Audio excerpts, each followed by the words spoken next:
Good evening. What an amazing night in downtown Oshawa, and I'm joined tonight by two members of council, and I'd like to introduce Councillor Doug Sanders and Councillor Amy England, and I get the privilege of bringing greetings on behalf of council and the city of Oshawa. You know, I'm a lot older than I look, or maybe not, but this has been a really tough week in the city of Oshawa. When I was young, I used to remember a Coca-Cola song. And if you remember it, it used to go, "I'd like to teach the world to sing in perfect harmony, go hand in hand." Do you remember that song? Wouldn't the world be a better place if we could live to the words of that song? And to wish for a time where bullying is no longer here.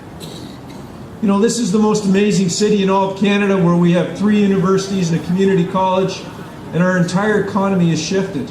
But even this week, I got a call from a resident who was being bullied by the resident who lived next door. That's totally unacceptable. So tonight, I welcome you to a Memorial Park, to an amazing evening. The city's motto is "Prepared to be amazed," and I'm sure that you will be tonight. So please enjoy, have fun, and be safe. There's a hero. If you look inside your heart, you don't have to be afraid. These are the lives that get affected when your child is being bullied at school and on the internet, and feels the only thing that's going to take away the pain is to take his life. It'll be 5 years on Monday since my son took his life, and my life has never been the same, along with everyone in my family.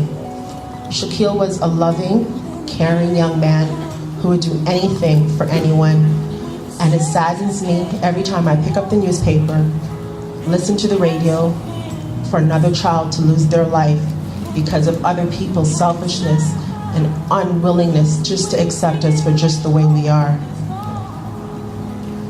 When I found out I lost my youngest child, my world came tumbling down. I thought and I wanted to just be with him. If it wasn't for my other 3 children and the strength of my family, I probably would have followed suit just to be with my child.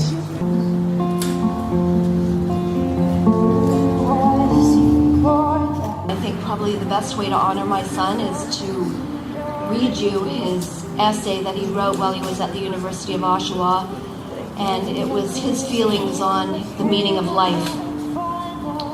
It was taken from Tuesdays with Maury. I was unsure of how to start this assignment because of a simple truth or idea that presumably share with other humans about the universe as we know it. That an idea is one which we are all species that only exist because of a coincidence and the resulting formation of time. Without both existing in the same relevance, I do not believe that any form of life as we are unable to understand would exist. And although anyone would argue the pros and the cons of this viewpoint, that in itself is precisely the pointlessness of my thought. What is the purpose or reason for anything, I ask myself? I honestly believe that there isn't one. And yet, having said that, I also do not believe that there are needs to be. I find it comical that humans have this underlying need to gain the knowledge of life. And quite simply put, they do not want to admit the idea of what they seek, and that it doesn't even and can't exist. I see myself as a human being, more simply, an intricate flesh bag that is lucky enough, because of millions of years of incredibly complex evolution, I'm able to think about this and my own consciousness. As myself, I am unable to understand that I cannot modify our species or our thought process, nor do I believe that it should be the choice of one human being. I must also account for the catastrophe implications of such an immediate and drastic change, and fear the consequences of such transformation. And having said that, why do we feel such things as fear, happiness, anger, and love? By scientific definition, chemicals released in our brains, and yet these feelings are so strong that a simple sound or sight can trigger an immense avalanche of them, and sometimes change our whole world. Although I do not believe in the magic of true love or what people say when they mention finding true happiness, I still marvel in the feeling of these emotions. More specifically, sharing them with other humans. I consider myself lucky to be able to rationalize how incredible the act of sharing emotions is. Why can't simply the act of feeling any one of these emotions in any amount or length be true in the above meaning of the word? I honestly think that what makes them meaningful is classically the sharing of them. What is their use if we're not able to cause other humans to feel them? Our version of life is something that is indescribable to anything that has never experienced it. Why? Because life at its origin is meaningless. We do not exist for a purpose. We do not exist based on reason. We simply exist. But then, what makes life so incredible?